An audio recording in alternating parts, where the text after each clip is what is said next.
جیسے ہی be be سیدہ چلی گئی دنیا سے تو مولا کائنات نے کیا کہا اپنے بھائی کو کہ مجھے شادی ایسے گھرانے میں گاؤ کہ کوئی ایک شجاعت گھرانہ ہو، بہادر گھرانہ ہو، تاکہ اس میں سے جو فرزند آئے وہ نصرت کر سکے حسین کی.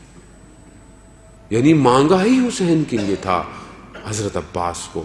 اور جب وہ خاتون بھی کمال ہے واقعاً، یہ زیبائی ہے کربلا کی کہ جس نے جب گھر میں آئی تو اس نے اپنے نام کو بدل دیا کہ نام سیدہ کا تھا، اپنے بچوں سے زیادہ سیدہ کے بچوں پر جان بخشی، اور جب اپنے بچوں کو بڑا کرتی گئی کہا کہ سب کچھ انہی پر قربان کر دینا. کہ جب کاروان آیا ہے مدینہ تو پوچھا گیا، کہا یہ بتاؤ کہ میرے بچوں کا نہیں حسین کا، تو یہ کہا کہ میرے سارے بچے اور بھی جتنے اس آسماں کے نیچے ہیں سب حسین پر قربان ہوں.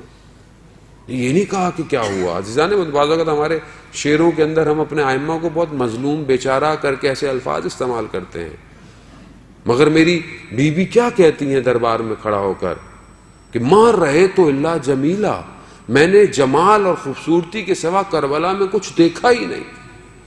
خوب یہ دیکھیں ہم اور یہ دکھائیں ہم، یہی زیبائی ہے کہ سب کچھ دے دیا اور پھر بھی بولا کہ اگر کچھ اور بھی ہوتا تو بھی حسین پر قربان تھا. اور یہ وہ فرزند ہے جو اس جگہ پیدا ہو رہا ہے.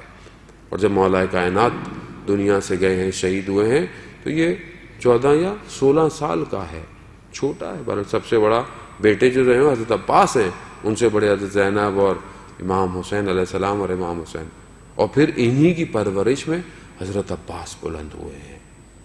یہ خوبرو جواں، یہ شجاعت کہ جس نے خود حیدر کرار سے لی ہو، اس کے مقابلے میں کون آ سکتا تھا؟ یہ تو اطاعت تھی جس نے خاموش رکھا.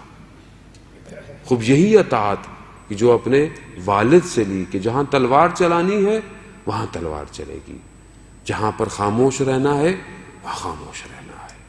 خوب یہی زندگی میں ہماری ہے. ہم اپنی زندگی کو بھی تقسیم کریں، کیونکہ مجلس اور محفل جوانوں کی ہے اور ظاہر جوان کا ذکر ہے، تو جوانوں کے لیے کچھ آرائز ہیں کہ آج ہم یہاں سے اٹھیں تو کچھ جوان اپنی زندگی میں حضرت عباس سے لیتے جائیں. صلوات بھیجے محمد والے.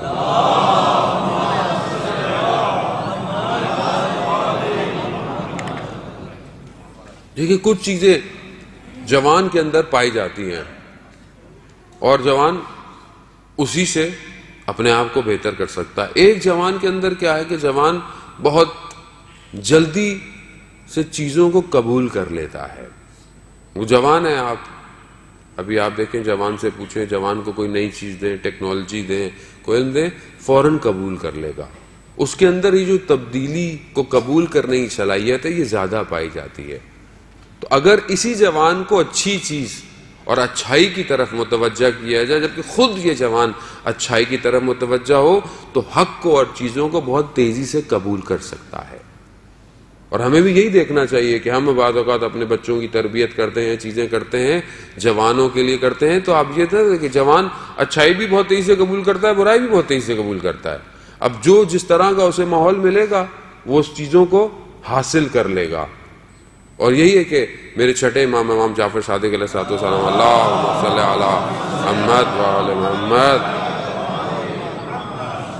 کہ جوان کا دل جو ہے وہ بہت رقیق، بہت نرم ہوتا ہے. مولا کائنات بھی جب امام حسن مصطفیٰ علیہ السلام کو بتا رہے ہیں، وہ کیا کہہ رہے ہیں کہ جوان کا دل یعنی بالکل اس زمین کی مانند ہے جو کاشت کے لیے نرم ہے، آمادہ ہے، جو بوگے وہی نکل آئے گا. جوان کا دل بہت نرم ہوتا ہے، یعنی نرم ہے، یعنی ابھی نفس جو ہے وہ اتنا نہیں ہوا. رسول خدا بھی یہ فرماتا ہے کہ میں جب اسلام کے لیے بشارت اور نظارت لے کر آیا تو سب سے پہلے جنہوں نے میرے اس کلام کو، میرے اس پیغام کو قبول کیا وہ جوان تھے. وہ جو بوڑھے تھے اور بزرگ تھے انہوں نے مجھے بہت مشکل وقت بھی دیا اور دیر سے اسلام قبول کیا.